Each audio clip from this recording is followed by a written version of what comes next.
પ્રભુની આજ્ઞા છે કે સર્વ જીવોને આત્મતુલ્ય અને આત્માને પરમાત્મતુલ્ય માનવો.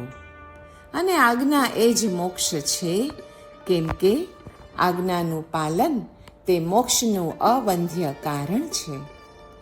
અરિહંત પરમાત્મા માર્ગદર્શક છે અને માર્ગ સ્વરૂપ છે. તેથી તે આજ્ઞાનું પાલન કરનારને જે અનુગ્રહ થાય છે ને, તે અનુગ્રહને કરનાર આજ્ઞાથી અભિન્ન એવા અરિહંત પરમાત્મા જ છે. આજ્ઞાનું પાલન કરનાર જીવ આજ્ઞાથી અભિન્ન છે. તેથી તેના ફલનો ભોગતા આજ્ઞાપાલક પોતે જ છે.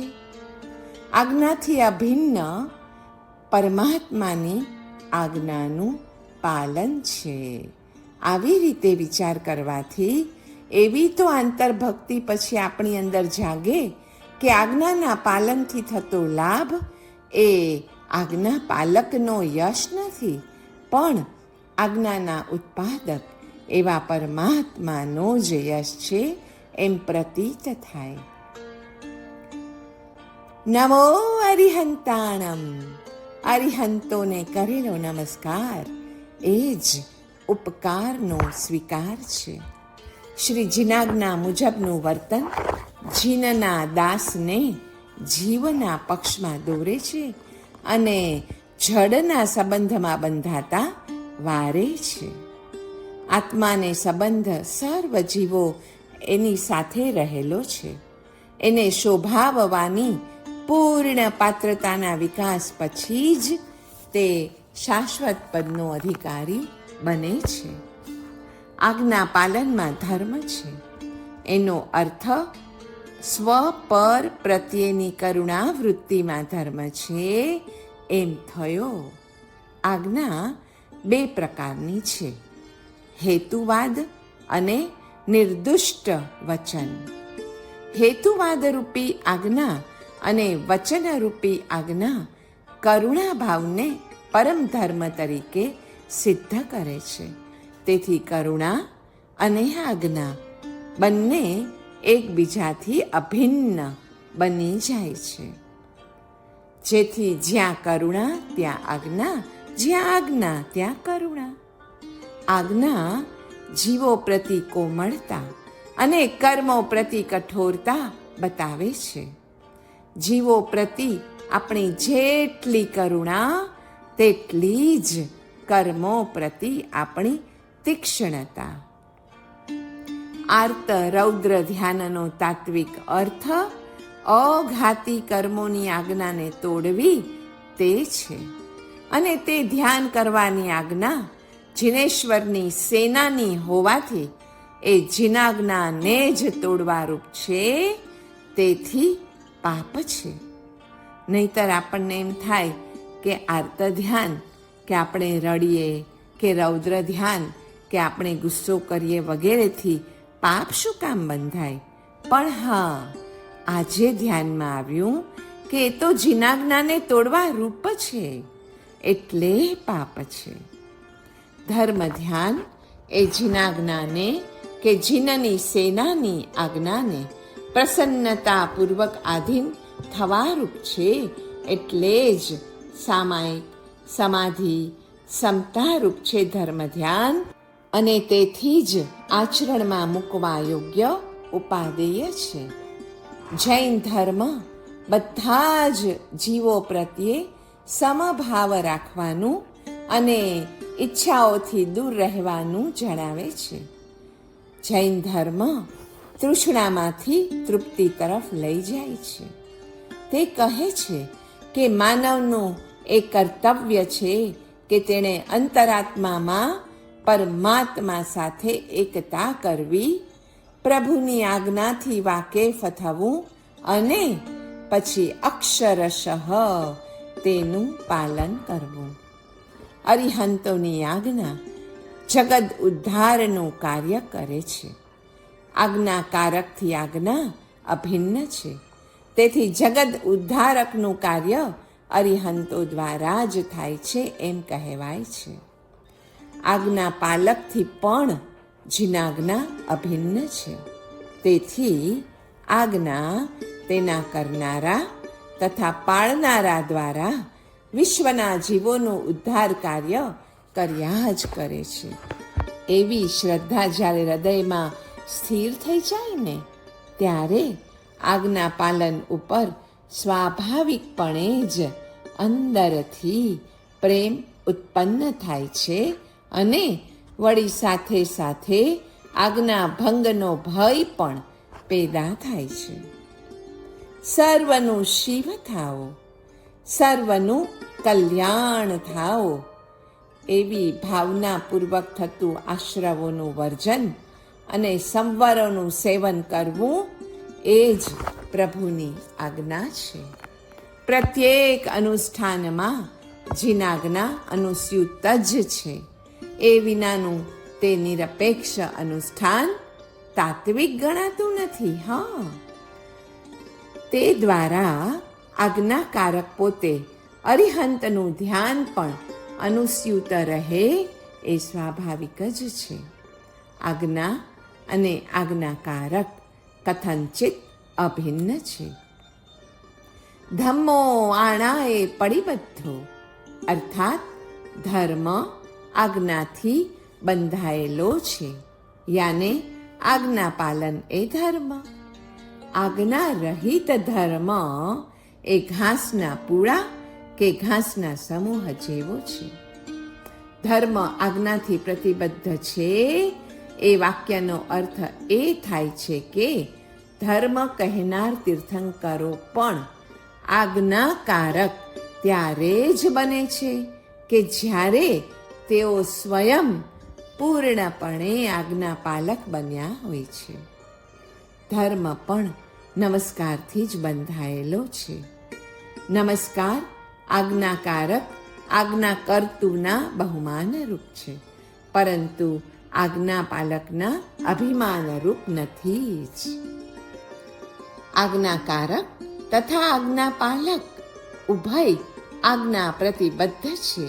એનો એક અર્થ એ છે કે ધર્મમાં નમસ્કાર મુખ્ય છે. જીનાજ્ઞા એટલે સર્વ જીવો સાથે વિશુદ્ધપણે ભાવ સંબંધો જોડવાની આજ્ઞા. શાસ્ત્રો વડે સર્વનો પરિચય થાય અને સ્વસંબંધ ઓળખાય છે, અને સાધના વડે તો સર્વ જીવો સાથેનું સાપેક્ષપણું પણ પ્રગટે છે. પ્રભુની આજ્ઞાનું સામ્રાજ્ય 3 ભુવનમાં પ્રવર્તે છે. સમગ્ર વિશ્વનું વર્તન આજ્ઞાને આધીન છે. પ્રભુની આજ્ઞાનો વિરાધક શિક્ષાને પાત્ર બને છે અને પ્રભુની આજ્ઞાનો આરાધક ઉન્નતિને પામે છે. આજ્ઞા પાલક એ પણ જો પાલનનું અભિમાન કરે અને આજ્ઞા કરનારનું બહુમાન ધારણ ન કરે ને તો તે આજ્ઞાનું પાલન એ ધર્મ સ્વરૂપ નહીં પણ અધર્મ સ્વરૂપ બને. કેમ કે તેમાં પાલનનો અંશ ધર્મ સ્વરૂપ હોવા છતાં પણ અભિમાનનો અંશ તો અધર્મ સ્વરૂપ છે જ. આવું આજ્ઞા પાલન વિષ મિશ્રિત અન્નની જેમ ત્યાજ્ય કે પછી ઊંચે ચઢાવીને નીચે પટકવા રૂપ રૌદ્ર દુઃખના સમૂહનું જનક અથવા પાપાનુબંધી પુણ્યરૂપ હોઈને તે સંપૂર્ણપણે ત્યાજ્ય છે. આજ્ઞાનું તાત્પર્ય જીવોના દુઃખનાશ અને સુખનો લાભ છે. આજ્ઞા પાલનનો અધ્યવસાય એક બાજુ તો પોતાની ભૂમિકાને અનુરૂપ અનુષ્ઠાનમાં પ્રવૃત્તિ કરાવે જ છે, તો બીજી બાજુ આજ્ઞાકારક એવા પ્રભુનું ધ્યાન હૃદયમાં ધરાવે છે. ભૂમિકાને ઉચિત અનુષ્ઠાન અશુભ આશ્રવને રોકે અને એ નિમિત્તે હૃદયમાં થતું પરમાત્માનું અનુસંધાન શુભ આશ્રવરૂપ સંવર અને નિર્જરાનું પરમ સાધન બને છે. સમ્યક દર્શન જ્ઞાન ચારિત્રનો સંયોગ આજ્ઞા પાલનના શુભ અધ્યવસાયમાં રહેલો છે. તેથી જ આજ્ઞા પાલનનો શુભ અધ્યવસાય એ જ મોક્ષનો પરમ હેતુ છે એવું મોક્ષ માર્ગનું એક જ લક્ષણ કરી શકાય છે. આજ્ઞા પાલનના અધ્યવસાયથી થતું ધર્મનું આરાધન એ જ શુદ્ધ ધર્મનું આરાધન છે. આજ્ઞા એટલે ષડ જીવ નિકાયનું હિત જેમાં છે એવી મન, વચન અને કાયાની જૈન શાસનમાં કહેલી પ્રશસ્ત પ્રવૃત્તિઓ. પંચ પરમેષ્ઠી એ પરમાત્માની આજ્ઞાનું મૂર્તિમંત સ્વરૂપ છે. અત્યારે 21મી સદીમાં પણ આચાર્યો, ઉપાધ્યાયો અને શ્રી શ્રમણ ભગવંતોને જોતા જ એવું લાગે કે તેઓ પરમાત્માની આજ્ઞાનું 100% પાલન કરતા હોવાથી તેઓનું જ મૂર્તિમંત સ્વરૂપ છે. પરમેષ્ઠી નમસ્કારમાં આજ્ઞા પાલકને નમસ્કાર હોવાથી તે નમસ્કાર ભવ્ય જીવોને દીપકની જેમ પ્રકાશ કે ભવ સમુદ્રમાં દ્વીપની જેમ મોટો આધાર આપે છે. પરમેષ્ઠી નમસ્કાર એ અનર્થ અને અનિષ્ટનો ઘાત કરીને ભવ ભયથી પીડિતોને શરણ આપે છે. તે દુઃખ દારિદ્ર્યથી બચવાનો માર્ગ બતાવે છે અને ભવકૂપમાં પડતા જીવોને મહા આલંબનભૂત થાય છે. એટલે પરમેષ્ઠીને નમસ્કાર તો જરૂર કરવાનો જ છે. પ્રભુની આજ્ઞામાં જેટલા પણ ગુણ છે તે બધા જ ગુણોને પરમેષ્ઠી નમસ્કાર કરનારો ધર્મ પામવાનો અધિકારી બને છે. તેથી જ પરમેષ્ઠી નમસ્કાર એ 14 પૂર્વના સારની પોટલી છે. જિનેશ્વર દેવની ભક્તિ તો કોને કરવી ન ગમે. તે મુખ્ય 5 પ્રકારે થઈ શકે છે. 1. પુષ્પ આદિ વડે પૂજા. 2. આજ્ઞાનું ભરપૂર પાલન. 3. દેવદ્રવ્ય રક્ષણ. 4. ઉત્સવો, અનુષ્ઠાનો, મહોત્સવો. અને 5.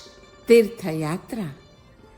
આ 5થી સારૂપ્ય, સાયુજ્ય, સાલોક્ય અને સાધર્મ્ય રૂપ મુક્તિ મળે છે.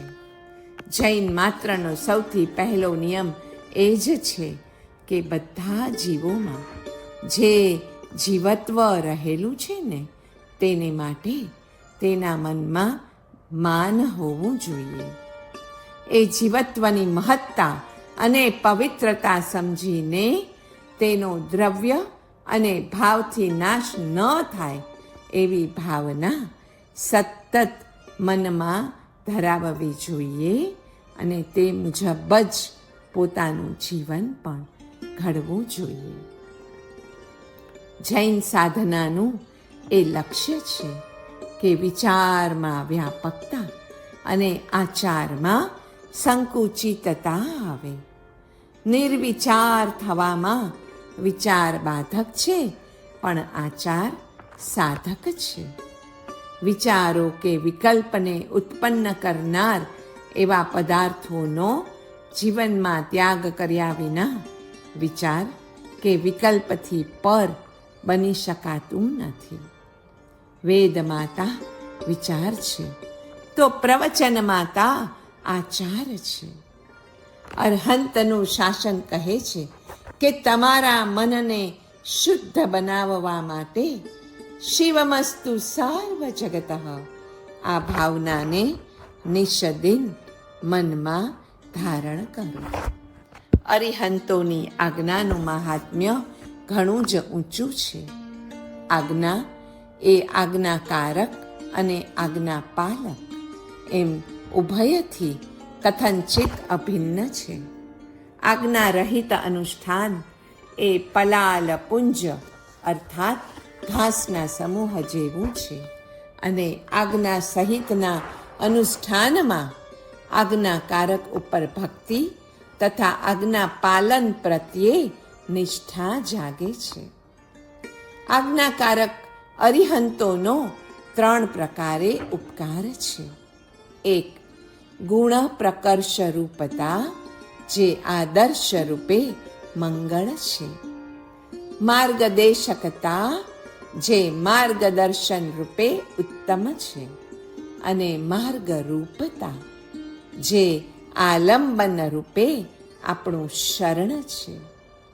આમ મંગળ, ઉત્તમ અને શરણ હોવાથી નમો અરિહંતાણમ એ 7 અક્ષરનો જાપ રોજ ઓછામાં ઓછો 1000 વાર કરવો રહ્યો. અરિહંતો દર્શન, પૂજન આદિ દ્વારા આલંબનનો વિષય છે અને ઘોર તપશ્ચરણા આદિ દ્વારા આલંબનનો આદર્શ છે. ઉપરાંત શાસ્ત્ર, આગમો આદિના દાન વડે તે આલંબનની પ્રેરણા પણ પૂરી પાડે છે. અરે પ્રભુએ બતાવેલ એક ક્ષમાપના ધર્મમાં જ 10 પ્રકારનો ધર્મ આરાધાઈ જાય છે. ક્ષમાપનામાં આદર્શ અરિહંતો છે. આજ્ઞા એટલે જીનાજ્ઞા, અર્થાત વિશુદ્ધ પરમાત્મા ભાવ, જે સર્વગત છે. તેમાં રમણતા તે આજ્ઞા અને સહસ્રાર ચક્ર તે મોક્ષ. ભગવાનની આજ્ઞાના પાલનનું અંતિમ રહસ્ય આત્માએ આત્મ સ્વરૂપમાં રમણ કરવું તે છે. તેના સાધનો અહિંસા, સંયમ, તપ તથા તેના સાધનો ક્ષાંત, દાંત અને શાંત ભાવનો અભ્યાસ, અને તેનું પણ પ્રાથમિક સાધન છે માતૃભાવ, લોષ્ઠ ભાવ અને આત્મૌપમ્ય ભાવ છે. જે 3 ભાવોનું પરિણમન એક આત્મૌપમ્ય ભાવમાં જ સમાઈ ગયેલું છે. આજ્ઞાના અસ્વીકારમાં આપણો અહંકાર છે અને આજ્ઞા પાલનના અધ્યવસાયમાં નમસ્કાર છે. તેથી નમસ્કાર એ જ સર્વ ધર્મનું મૂળ છે. જીવને મળેલ ઈચ્છા સ્વાતંત્ર્યના અનર્થથી બચવા માટે એકનું એક સાધન એ નમસ્કારની પરિણતિ અર્થાત અરિહંતોના આજ્ઞા પાલન પ્રત્યેની રુચિ છે. શાસ્ત્રોમાં પાને પાને કહેલું છે, આણાએ ધમ્મો, આજ્ઞા એ જ ધર્મ, અણાણાએ સંસારો. આજ્ઞાના અપાલનમાં સંસાર વૃદ્ધિ. આજ્ઞાનો અર્થ સ્વચ્છંદ્યનો પરિત્યાગ, સ્વાતંત્ર્યનો ઉપયોગ જ્યાં સુધી સ્વમતિને અનુસરવામાં થાય છે ને ત્યાં સુધી સંસાર છે, અને તેનો ઉપયોગ જ્યારે આજ્ઞા એટલે કે સર્વજ્ઞમતિને અનુસરવામાં થાય છે, બસ ત્યાં જ મોક્ષ છે. તેથી આજ્ઞા એ જ સંયમ, આજ્ઞા એ જ તપ, આજ્ઞા એ જ ત્યાગ અને આજ્ઞા એ જ મોક્ષ કહેલ છે. આ સમંતાત જ્ઞાયતે અનેન ઇતિ આજ્ઞા, અર્થાત વસ્તુનું યથાર્થ જ્ઞાન જેનાથી થાય તે આજ્ઞા. આજ્ઞા અર્થાત સર્વજ્ઞ વચન, બસ તેને અનુસરવું તે ધર્મ છે. તેથી નિરપેક્ષ વર્તન તે સ્વાચ્છંદ્ય અને તે જ સંસાર છે. મોક્ષની ઈચ્છા એટલે આજ્ઞા પાલનનો અધ્યવસાય, જે પરંપરાએ તો સકલ કર્મ નિર્મોક્ષનું જ કારણ બને છે. નમસ્કારની પરિણતિ કેળવ્યા વિના મોક્ષ નથી જ, અને તે પરિણતિ જ 14 પૂર્વનો સાર છે. મહાપુરુષોએ સર્વ શાસ્ત્રનું તાત્પર્ય અર્થાત ઐદમ્પર્ય પ્રભુની આજ્ઞાને જ કહેલ છે. બીજા શબ્દોમાં કહીએ તો યોગ્યને નમસ્કાર એટલે ગુણવત પારતંત્ર્ય, જે મુક્તિનો ઉપાય છે. તેથી નમસ્કાર એ મોક્ષનું બીજ છે. નમતા રહેવું, પંચ પરમેષ્ઠીને પણ નમન કરતા રહેવું. અરિહંતના નમસ્કારમાં અરિહંતની આજ્ઞાને નમસ્કાર છે. આજ્ઞા જ તારનારી છે, તેથી જ તેને તીર્થ પણ કહે છે. ગુરુ આજ્ઞા પણ તીર્થંકરોની આજ્ઞાના આરાધન માટે જ હોય છે. માતા પિતા આદિ વડીલજનોની આજ્ઞા પણ અંતે તો પરમાત્માની આજ્ઞાના કારણે જ આપણે માનવાની છે. મંત્ર, તંત્ર, યંત્ર, દેવ ગુરુ પૂજન, ભક્તિ, સ્મરણ, જ્ઞાન, ધ્યાન આદિ જ્યારે આજ્ઞાના આરાધન સ્વરૂપ બને ને, ત્યારે જ પછી તે સાનુબંધ બને છે અને પ્રાંતે મુક્તિ પર્યંત પહોંચાડે છે. 4 ગતિ, 5 જાતિ અને 84 લક્ષ યોની, તેના કારણભૂત 4 કષાય, 5 વિષય, 18 પાપ સ્થાનકો, આ સર્વ ત્યાં સુધી જ આપણા જીવનમાં ટકી શકે છે કે જ્યાં સુધી આપણી અંદર પ્રભુની આજ્ઞાના પાલનનો અધ્યવસાય પ્રકટ્યો નથી. એકવાર તે પ્રકટે પછી તો અજવાળું જ અજવાળું.